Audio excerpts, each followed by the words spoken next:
Welcome to Outa Space, International Arts and Class Struggle Podcast. Organising under a banner of solidarity in the contemporary art economy. An interview with Calum Baird.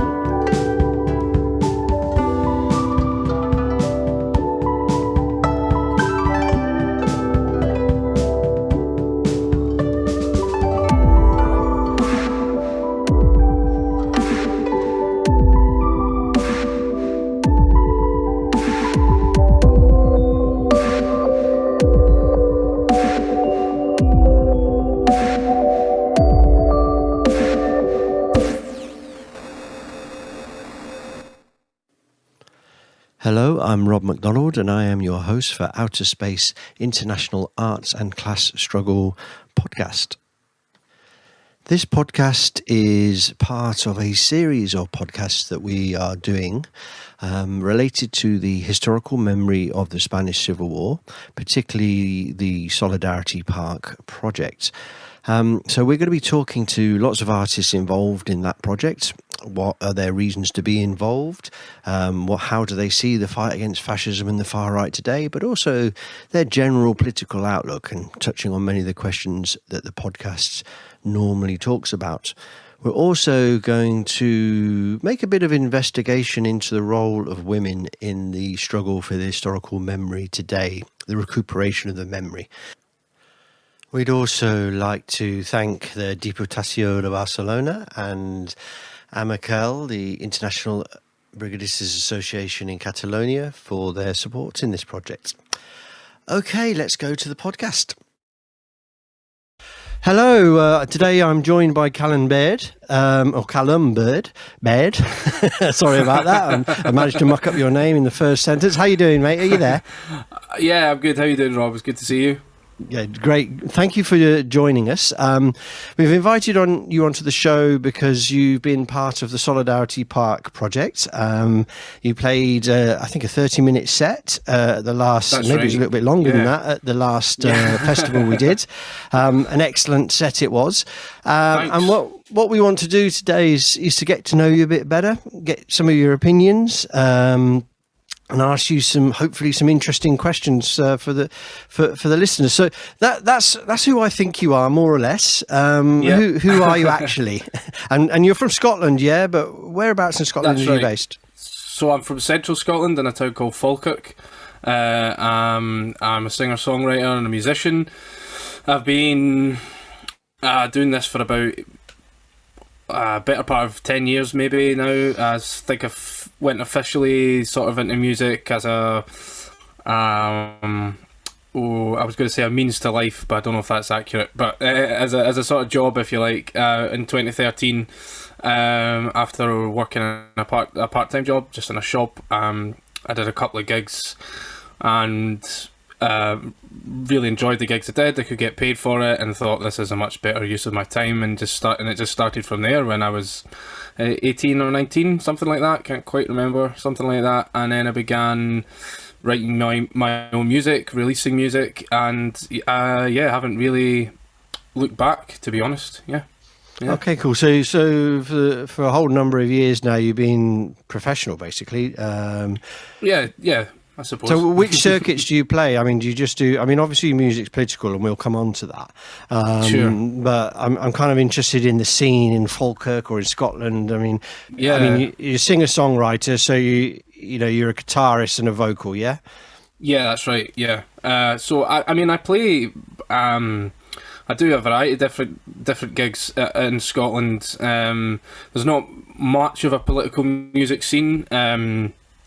Where there is attempts to try and create one, which I'm part of here in Scotland, but mostly in Edinburgh. We're trying to create one, but obviously COVID keeps popping up and posing an obstacle to that, so that's quite difficult.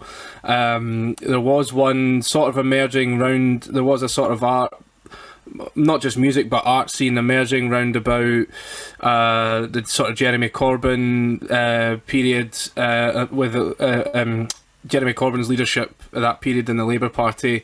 But obviously with that going, and that obviously going at the same time as COVID struck, it's been really hard to build anything more than just a gig here or there at this point in time. But I mean, I play I play a variety of different gigs. I play in bars and restaurants. I sometimes play as evening entertainment in restaurants. But I do tours of Europe. I've played in Spain. I've played in Madrid and Barcelona. I've played in Portugal. Played in Lisbon at the Festa do Avante festival, which is organised by the Portuguese Communist Party and the Young Communists, Portuguese Young Communists.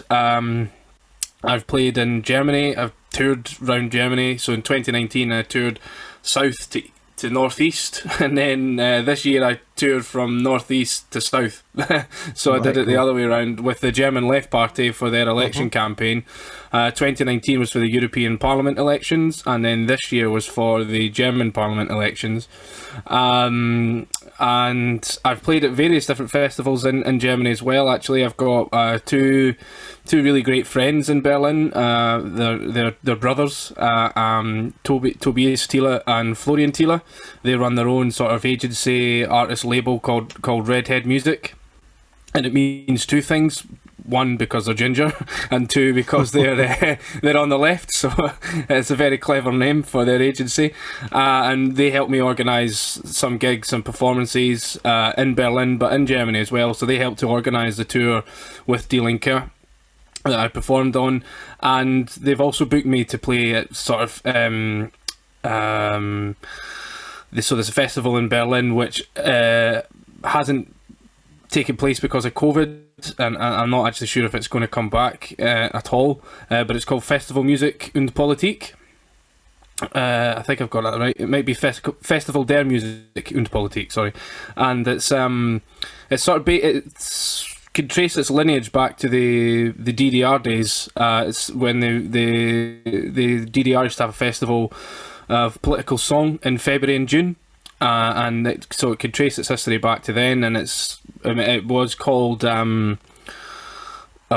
don't want to say what it was called in case I get it wrong, but it was after the wall fell, the festival kept going, but it changed its name, and then that changed its name to Festival der Musik und Politik.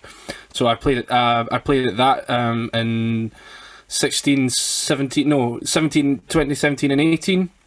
I performed at that. And that's a great festival. It's an international festival. It's music, it's poetry, there's some film, there's some live sort of art performances as well. So I really hope that they can bring that back if there's an appetite to bring it back. I hope that can be achieved. And I've also played in Dortmund it's the German Communist Party's festival at the it's in a park in central Dortmund, and I've just totally forgotten the name. It was there, and now it's just gone. So that's organised every 2 years in Dortmund by the German Communist Party, and it's a great festival. Something like 20 to 50,000 people attend it over the weekend, and again it's quite international, and probably very international. It's got a whole tent dedicated to Cuba and Cuban music and Cuban and Latin American culture, actually, not just Cuban culture but Latin American culture, and there's a various different stages. There's a book festival takes place as well, and there's lots of little like red statues of Karl Marx dotted all over the place, which are good fun. I play. Though that's the sort of gigs I do. I wouldn't say I'm a gun for hire. I suppose I do have some limits. There are some places I won't play, and there are some people or venues, if you like, that I won't play for here. Maybe because they're bad employers, or they've got a bad ethos about them. I won't name names because I don't want to get the podcast into trouble, but there have been some who have approached me, a bar saying, can you come and play, or a bar chain asking me to come and play, and I've had to say no because I don't agree with your companies. So I play in a variety of places. If you've named them, we don't need to. I mean, the podcast is about class struggle and music and art. So maybe we'll do another one if it comes around to outing bad employers of musicians. All I'll say is don't drink BrewDog. That's all I'll say. Okay, I hear you. Yeah, I hear you. I mean, this brings us on really. I mean, you don't do you just play political gigs, or do you do other stuff as well? Is it just or you stick with the political stuff in the main? No, I do other things as well. I mean, I play singer-songwriter slots in Edinburgh and Glasgow and around about Scotland. I've played at some folk festivals here. I've played at some music festivals here as well. Some sort of art festivals. You know, they're more sort of music, but they do have poetry and stuff. Yeah, but the political stuff is the driving force of connected to your art. Would you say? I mean, it sounds like you listed off a lot of places. Yeah, I mean that's really important to me as a musician.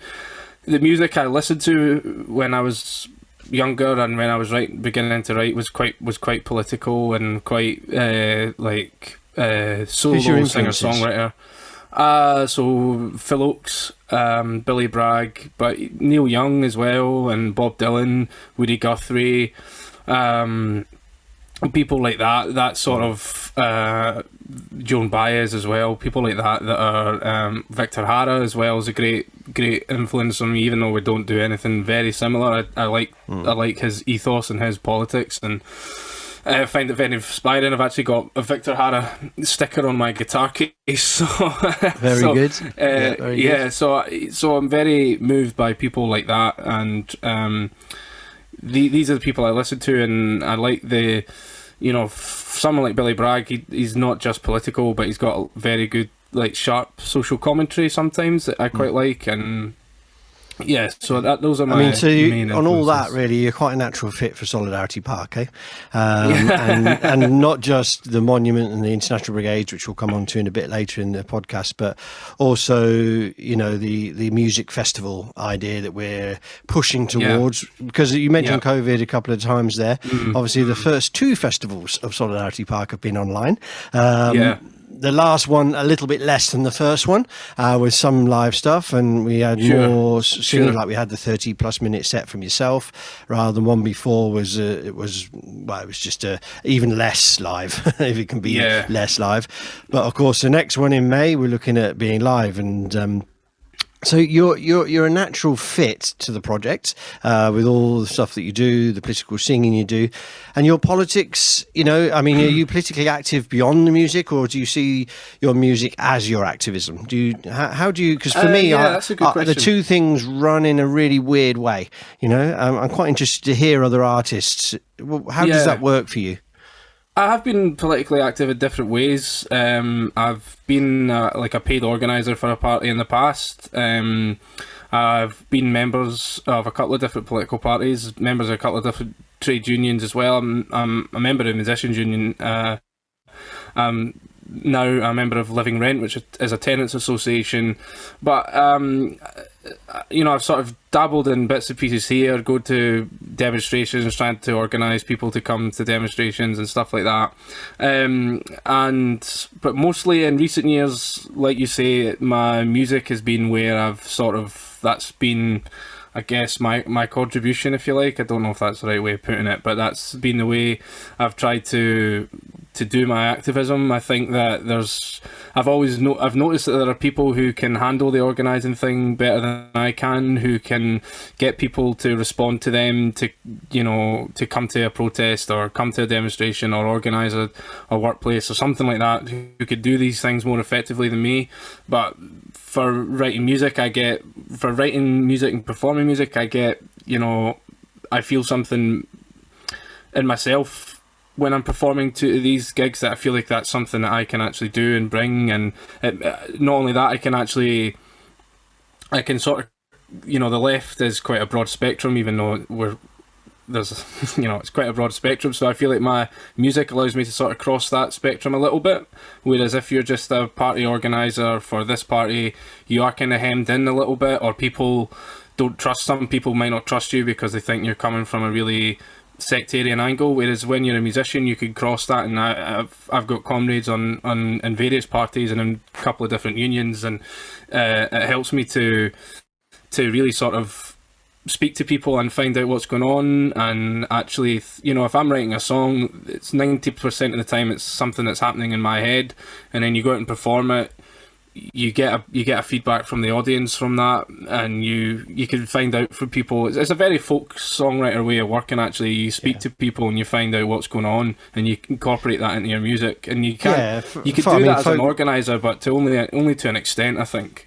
Yeah. I mean, folk music is, it's folklore, isn't it? It's connected to the oral history of mankind. Let's put it that way. And I think it's exceptionally important. And singer-songwriters very much are in that vein. There are other ways, spoken poetry and whatever. I particularly like your take on that, Calum. I didn't know what you were going to say to that question. I would agree with you. I've also got a past, and I think there's something that artists. Some people say, "Oh, you're just an artist, get out there and do some activism and stuff like that." Right, mate. Do you know what I've done? Do you know what I do most of the time? I mean, Solidarity Party think I'm a sculptor. I'm actually it's like being an organizer, a party organizer of some description. And I think I don't know what you think to this, but I think there's a lot of work to be done on the left. There always should be. We should never be lazily about the task we have in trying to change society. But one of the problems we do have is we hate each other more than we hate the Tories sometimes, or we hate the bosses. And of course we don't. And there's so much power in our unity. But overcoming that, I think artists have got a real important role to play that, just because the nature of how art comes from us, not as an individualist thing, because they think, art's an individualist thing. Actually, art's I don't know how you think about it, but certainly my art forms, I think collectively, immediately. I think about, obviously it's coming from me, it's from my heart, and it's from my brain, it's from I'm the lens as the artist. But I always think immediately, how do I get others involved in this art project? How do I I mean, so it sounds like we're on the same page as that. Would you agree? Yeah, I mean, one person I forgot to mention who's been a big impact on my music is Dick Goguen, a Scottish folk singer-songwriter who's on the left. I'm sure people will have heard of him. There's a great video of him on YouTube talking about political song and what it means to be a political songwriter, political artist. And he says that when he's writing music, he thinks first of all about what he's trying to say, and then who he's trying to say it to, and who he's trying to say it for. And not only that, if he's writing a song that's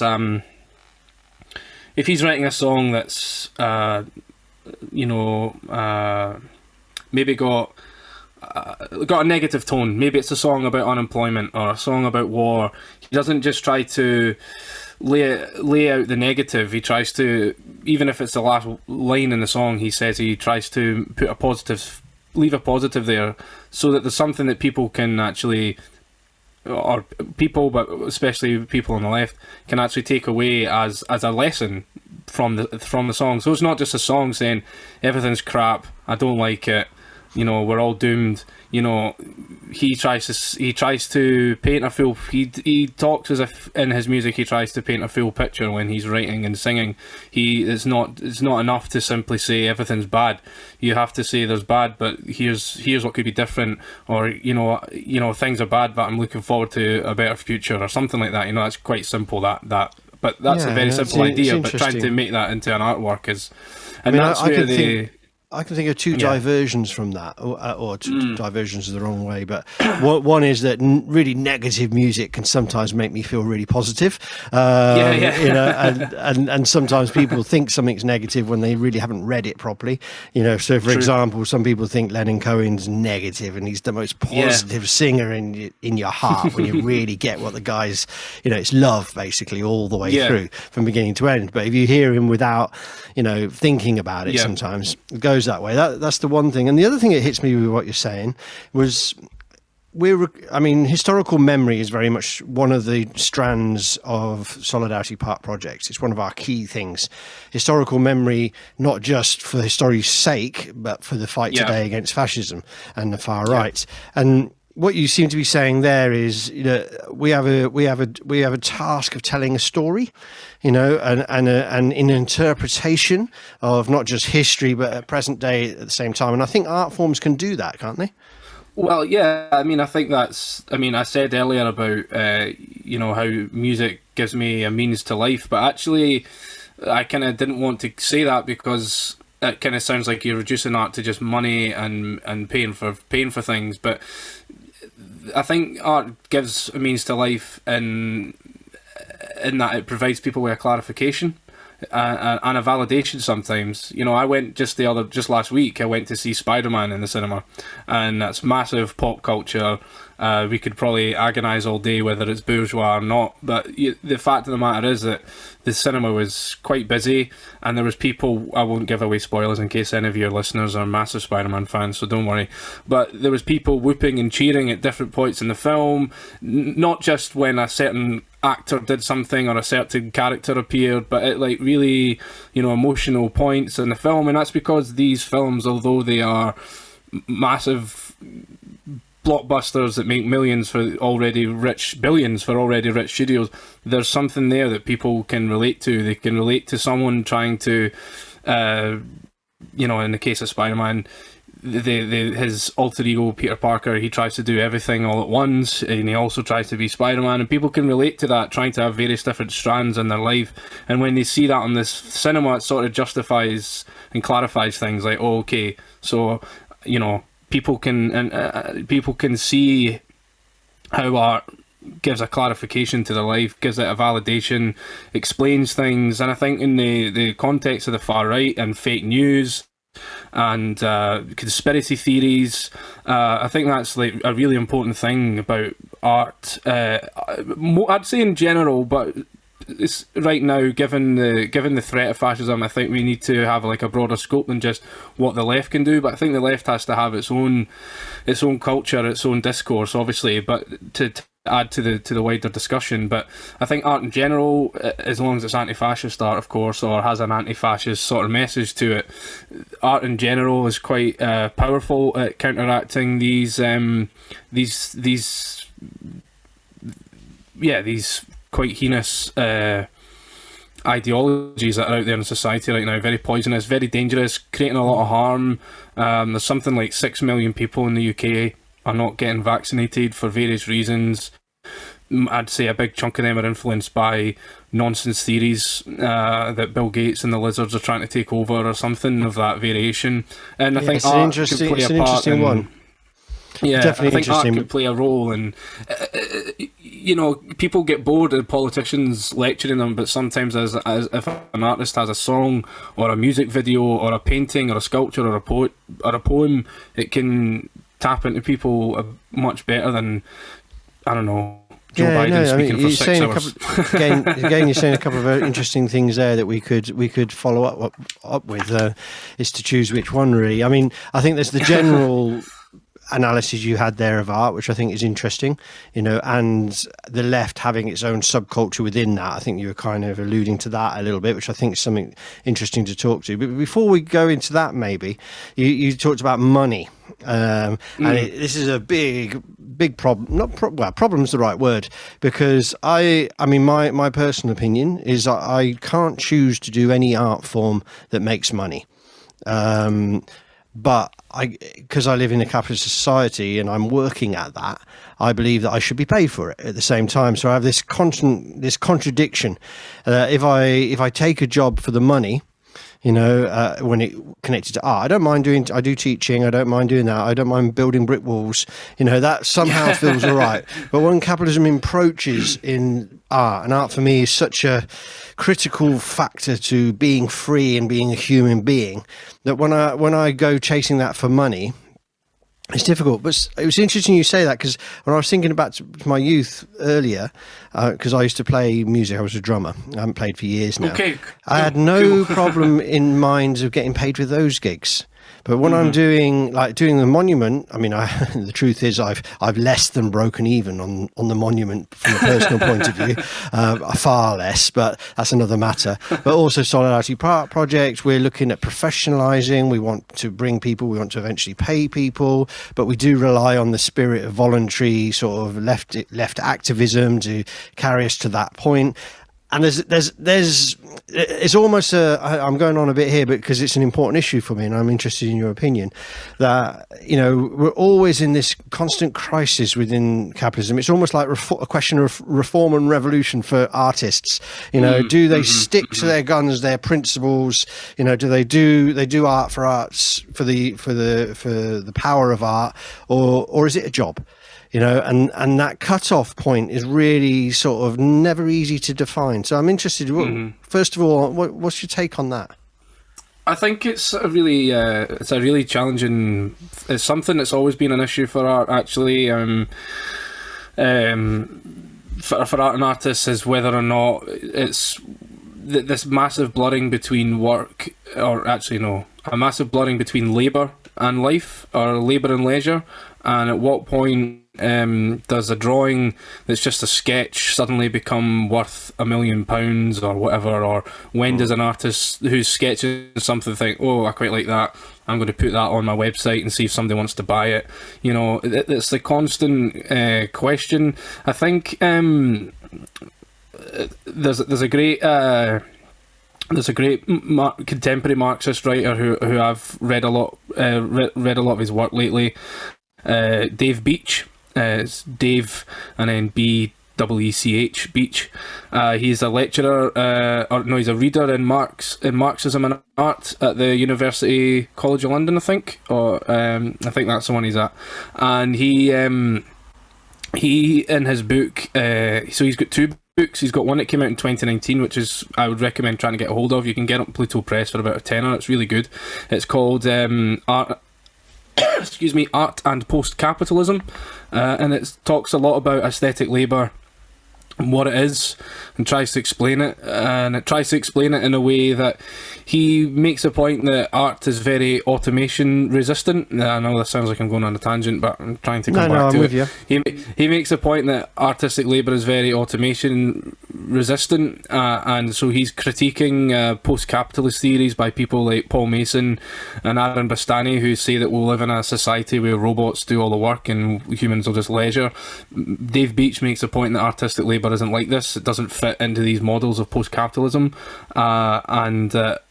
actually, he points out that artists have themselves struggled with this idea of labour and leisure, and who does the work and who doesn't do the work.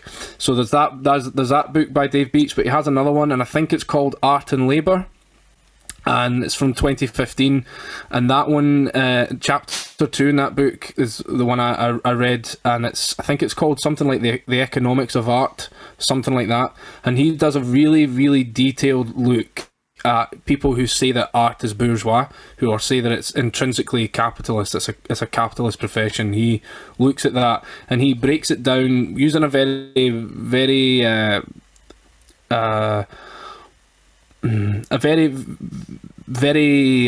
disciplined, I would say, very organised Marxist analysis of art in the context of the labour theory of value. And he looks at art in the various different stages and forms of capitalism. And I would recommend people check that out, because that really does answer a lot of these questions. But I think in terms of money, I think actually something in music, I'll just use the example of music because that's the one I'm most familiar with.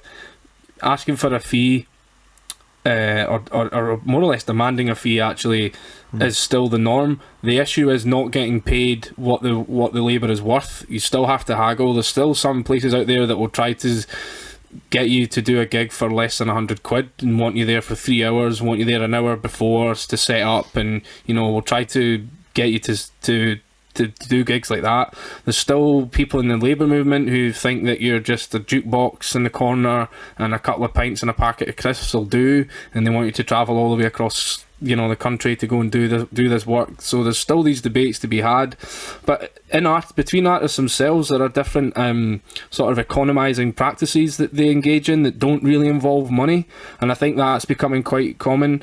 So you'll see artists who maybe they maybe apply to a fund to make a film, and what they do is they get the money from that fund, and then they give it to other artists, so that so that they're spreading out the money, or they do a thing called downshifting, which is basically a form of dumpster diving, I suppose, where they get really cheap material and sort of upgrade it and use that for their art. So I can think of musicians who maybe scour for hours on eBay or Gumtree trying to find a guitar, and then rather than going and buying it brand new, they get it for cheap and then they upgrade it themselves.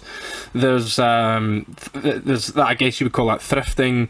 There's also artists who maybe live in a city centre and then they leave and move somewhere cheaper, and there's all these sort of different things that artists are doing right now to try to not necessarily subvert capitalism, but try to like mitigate its worst impulses of consumption and pure like profiteering, and I think these are becoming quite common, and something that we need to look into as artists as well, and how we can and commoning as well. That's obviously one that we don't really talk about, but artists who just share work together and nobody really gets paid, but you might do a film and ask me to do the music for it, and then I might say to you, okay, can you edit this film that I've made? And then that way we're both doing something, but we're not really getting paid for it. We're not getting paid for it, but we can both put out a project that can be, we could both still do our art. We're not being limited by financial resources, and that's something that's becoming quite more common. Commoning is becoming more common amongst artists, and I think these are things, alternative economizing practices are something that is becoming. And not just artists, you can maybe see it if you take a bit of time. You can see other people in other professions trying to do the same thing to try and get round the worst instances of. I mean, the most common one is downshifting, people leaving a city centre because it's too expensive and moving somewhere else. But the issue is that drives up house prices. That drives up house prices elsewhere, and then they have to move again. But that is the most common one, and I think that is something that is not really understood amongst artists. Is how can we make art without worrying about money? How can we do it in a way that everybody wins, but that we can? And that's something that I think we need to discuss and understand. No, I think that's quite succinctly very complicated stuff put. I mean, a couple of things I'd come back to immediately. I mean, first of all, is the necessity of artists to get organised, and then for there to be a real debate and discussion about what we need to do. And also, once you start that, you just have to start thinking, well, what is an artist? Which group are we talking about here? Are we talking about pay to play for singer-songwriters, or are we talking about the cost of materials for stones carvers, for example? Which way do we tackle this question of living within capitalism and getting organised and fighting for the rights and the value of our labour, which I think is the point you were going. I mean, just a couple of sides. I haven't looked at any stuff. But David Beach, did you say? Spelled double E. Very interesting. Maybe I'll try and get him on the show, because we're due to have John Molyneux from who's written a very interesting book called Dialectics of Art, which I'm slowly going through. It's very interesting, and I got an agreement to do it ages ago, an interview with him. That will come eventually, but I have to finish the book first. So if John, you're listening, I'm very sorry. I'm very slow. I've got a lot on. And the one while we're naming people, the other one I did an interview quite a while. I did a double show with him, was Ben Davis. He's an art critic from New York, very interesting, wrote Art and Class 9.5, and he's doing a new book, and he's going to come on the show when he's done that. So we have thinkers, if you like, going on this, which I guess we're in there somewhere. I mean, you did a degree or that's right. Yeah, you've studied into this a little bit. You've gone a bit further than read a couple of books, which is important, I think, because I think on the one hand we need to find a practical ways. Not only are we involved in historical memory, in the struggle of the street, in playing for a campaign. Not only are we activists separate from that, organising a meeting with nothing to do with art.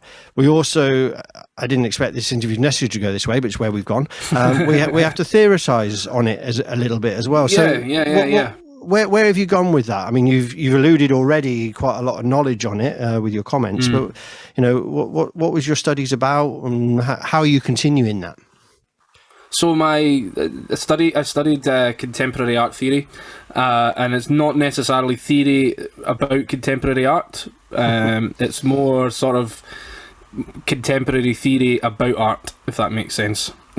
So, although it could, if you wanted to, if you were a student and you wanted to go there and you wanted to study theory about contemporary art, that would have been fine. So, if you're interested in doing a course like this, please go and do that. But the way I approached it can more or less be what you kind of. So, the idea of the course was whatever you submitted was sort of like your contribution to contemporary art theory. That was the sort of general idea. So more or less it could be what you want it to be, and to an extent, as long as it's backed up with something out there in the academic whatever, as long as it's not off the wall, as long as it could be grounded in some sort of debate, it could be whatever you wanted it to be. So I approached it from a Marxist angle, I suppose. That was there in all my work and all the reading I was doing, and there was quite a lot of left-wing sources, not necessarily Marxist sources, but there was quite a lot of left-wing sources to look at, a lot of left-wing debates around about things like the blockchain, NFTs, platforms, like the one we're using now, and who owns and controls these platforms and how they influence artists, things like Spotify, so how do they influence musicians, how do they influence artists, things like... no, not Etsy. What's the other one? It's gone. There's another one that's for for painters, and they take a massive cut of whatever's sold. And so that was a big part of the debate. But for me, just in the context of COVID and having been a musician myself, before starting the course and having watched having watched my career just vanish for 2020 in front of me, and being unable to do anything about it, and going around various different funds basically begging for cash just to get by, just thinking, what can we do as artists or theorists, whatever, philosophers, I suppose, in a word, intellectuals, what can people who are interested in art do to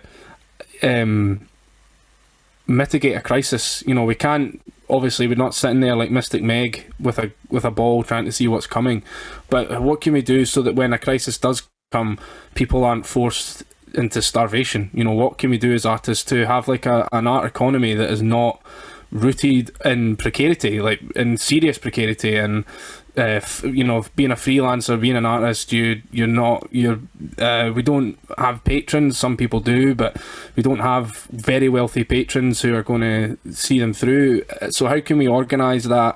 What spaces do we need to make?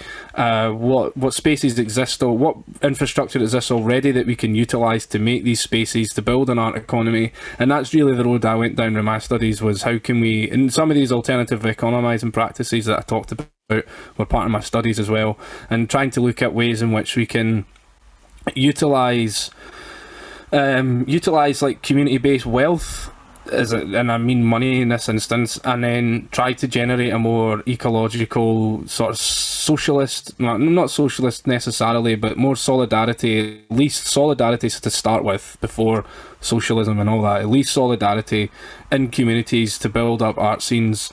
And that's where I've been going. That's where I kind of went with my studies, and I was all the time thinking, what is the, what happened before? What parts of the art world before the pandemic do we want to keep? What parts are terrible, and what can we do to replace that? And actually, when I sort of started to look at these things, you can really see that outside of in Scotland anyway, I'm not 100% sure about elsewhere. I have an idea of other places in England and Germany and stuff, but in Scotland anyway, the major art infrastructures are rooted in Edinburgh and Glasgow. And there's some up in Dundee, a bit more in a bit further north still you'll find some in Aberdeen, but really outside of the major urban centres you'll struggle to find places to exhibit art, to even practice art, learn art, perform music. You'll struggle. And my thinking was, how can we build an art network that's how can we have an art scene where, because what you have right now is you have artists. There's a college just down the road from me here in Falkirk that's got an art and design class. Students that are learning at the college, they'll leave Falkirk and go and study in Edinburgh and Glasgow, or they'll go and study somewhere else. and then they're taking their art away from the town because there's nothing here to keep them here. Why would you stay? If you want to be an artist, this is not the place to stay, because there's nowhere to do your work. There's no one to sort of collaborate with, so you're at a loss. You have to move, and that's like a major problem, actually. Yeah. No, I mean, you're touching on a lot of big things here. I mean, the nature of capital or capitalism in itself to draw things, all things money making to the centre. This is one problem, so it's like a localization. The Solidarity Park project talks about in bringing the international to the local, and in amongst that, I don't know, what would you call it? It's a statement, let's say, is this idea of linking people together, but actually behind that there's something else going on, and it's a little bit what you're talking about. You're also talking about really about the class nature of things today in art, because I think it's safe to say that the art of generations maybe before the 50s, let's put it that way, artists were middle class, in general, and doesn't mean that people didn't do folklore and folk art. That's always existed, and generally is free. We talked about it at the top of the show about oral history, but what we're talking about here is popular culture has created a working class artist in a sense, and neoliberalism has had another effect on that, and issues like pay to play and art being maybe a way of earning a living, and the huge industries of music and these things. So the money's there, and they're happy to exploit the human creative spirit, but they're not happy for it to exist in its own right. It's something that's under the ground, and all that boils down to me that this is a labour movement issue. I agree. Yeah, I do agree. Yeah. And it also. Sorry, on you go, Rob. Sorry, on you go. No, I was on a rant, and you're the guest. No, please. Well, I was just going to say, I think there's like, in certain parts of the world and certain parts of the country, there is almost like an oversupply of artistic labour, and that's part of the reason it could be so easily exploited, that you can get away. Venues feel like they can get away with giving you 60 quid or 80 quid to sing for 3 hours, because if you won't do it, somebody else will. And so your choice is either, okay, I take this money, or I don't play at all. That's the choice that they're leaving. And that's extreme precarity. I mean, we're seeing that sort of logic being expanded out of the art economy and into other parts of the economy, with the so-called gig economy, with so-called flexible working. Some days they're Deliveroo driver by night and they're a DPD driver by day. That's the same sort of logic that's being taken out of the art world and expanded out into other parts of the economy. So for sure it's a labour movement issue. I mean, these are... Capitalism is looking for ways to expand its profit, looking around, and in a way not unlike artists. Artists look around for ways to change their practice, to add to their practice. They look at what other artists are doing, they look at other parts of society to sort of that they could tap into, and capitalism's doing the same thing. It's looking at what other businesses are doing, what individuals might be doing, and trying to co-opt it, or just outright ripping off the idea. And somewhere, some very clever person out in Silicon Valley has had the idea of expanding the art economy, the idea of gig work, into the actual economy, because it can generate millions and you don't have to pay very much. And this is for sure a labour movement issue. There's also falseness with that as well, like creating cities of culture. I mean, they're not culture, and they bring in and they take away, sort of often cities where manufacturing is collapsed and the old economy's gone, and they bring in, build a fancy museum, which none of us get to show at, and none of us get to use, or they get some money for it, and then they do a razzmatazz of this, that, and the other, and there you are, the economy grows, and sometimes it has an effect. It's also connected to the gentrification of areas. We're often the first ones to come in and live in the shitholes and make them cool, and then the house prices go up, because we're there. I mean, that's a bit pompous from an artist's point of view, but it's kind of what happens. But there's a bit of truth in it, there is a bit of truth in it, So, I mean, I think the aloof artist does exist. We all have a bit of that about us, but actually it seems to boil down to me that it's a question of us needing to get organised and have these discussions as a group of workers, if you like. I don't know. I think that's the key for something like Solidarity Park, because it's like a focal point for people to come, for artists to come to, but people as well to come to, because there are places that exist, or structures that exist. So there's unions, musicians unions, there's artist unions, but they're still not really cutting through. They're still not able to establish a base rate. They're still not able to collectively bargain, like say for instance Unite can go into a factory and collectively bargain a rate. The musicians union still hasn't got that ability to go into a venue or a chain and say this is the rate you pay. It can do that with orchestras, it could do that with studios, it could do that with some like, you know, maybe somewhere like the Royal Albert Hall perhaps. It could maybe do that, but it can't really go into a bar or a music venue and say this is the rate, this is what you have to pay. Whereas I think something like Solidarity Park, it brings it gives a focal point for artists to come to and debate and discuss things, and even just to see that you're not on your own. You know, that there is a network out there of artists who are trying to work, as you say, internationally, bringing it to the local. That's a fantastic ethos, and you know, it's something I always enjoy about going out and playing at gigs outside of Scotland, because you go. I mean, I've played with musicians from Ecuador, from Palestine, from Syria, from America, from Ireland, and most of these musicians all have, you know, we could sit down and say, oh, there was this one time I played this really shit gig and this happened, and then somebody else will say, oh, well, I played a really shit gig and this happened. We all have similar sort of experiences, and that's a really good starting point for organisation if you can establish something like that. And that's what's really good about a festival, especially a political one, because or particularly a political one, because it's a focal point for artists to come and network. Network, maybe not the right word, because it's usually meant entrepreneurship. It's an interesting. I mean, Solidarity Park. I mean, it was going to be my sort of final question to you about the International Brigades and anti-fascists and how we need to come together and how we need to work. And Solidarity Park has many different angles. Schools is particularly one, taking it to the young people. Artists is the other. You know, it's a community arts project, but not just in the local area. You know, it's a community arts project internationally, and recognising that is how we work.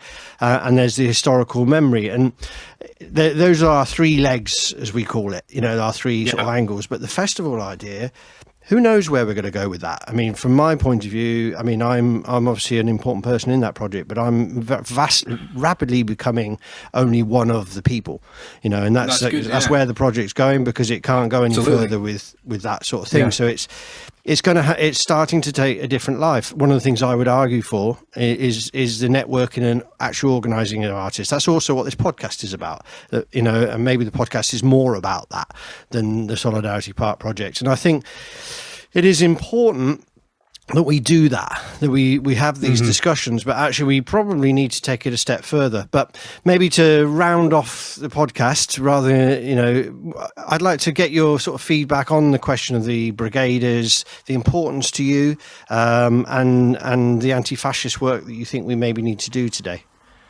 I think the thing for the brigaders for me is, I think sometimes there's a tendency, and it maybe just comes from the position that the Labour movement finds itself in, which is a very difficult one that's it's been defeated quite a lot on quite heavy things, and I think there's a tendency to sort of lament the International Brigades sometimes, to sort of set it out as a tragedy, that what and obviously it was tragic, but I think we need to celebrate the International Brigades, need to celebrate what they achieved, which was they were betrayed by the so-called allied forces of Britain and France and the US.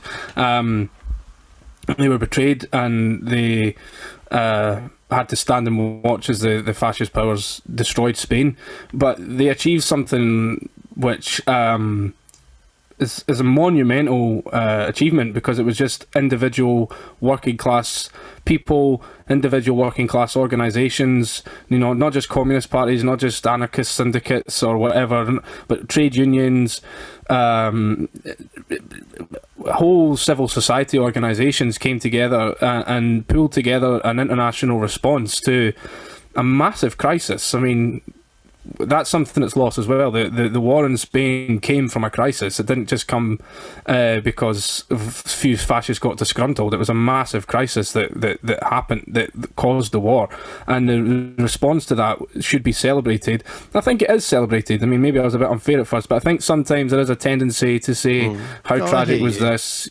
And I think we need to celebrate it and celebrate and always celebrate that, because that's the signal, and that's the salient point of the International Brigades. It wasn't organised by a nation. It wasn't organised by a higher being or a higher power. It was, sort of, I guess if you like, grassroots working class people who came together on an international scale. Something like 3,000 Scots left very poor conditions in Scotland to come to Spain to fight against fascism, because they knew it would eventually come to the UK, or it would be a world war. And that's something we have to celebrate. And when you put it in the context of COVID, and you put it in the context of today's fascism and far-right conspiracy theories, there's clearly a need for an international response to both of these things. It's no good, here, let's just think about COVID. Here in the UK, everybody's going crazy to try and get a booster jab. I would obviously recommend people go and get a booster jab, but even if we manage to snuff out COVID here, it's still raging somewhere else. So there has to still be an international response to snuff it out elsewhere. And that's something that, okay, then COVID and war are not the same thing, but that idea of internationalism to combat a threat is something that the International Brigades is always a massive inspiration for, a massive example of what can be achieved by everyday people in trying to combat threats, like international threats. And in terms of today's fascism, people like Trump, people not necessarily like Boris Johnson, but the people who are propping him up, very wealthy, very powerful people, not unlike the fascists in Spain. These people can be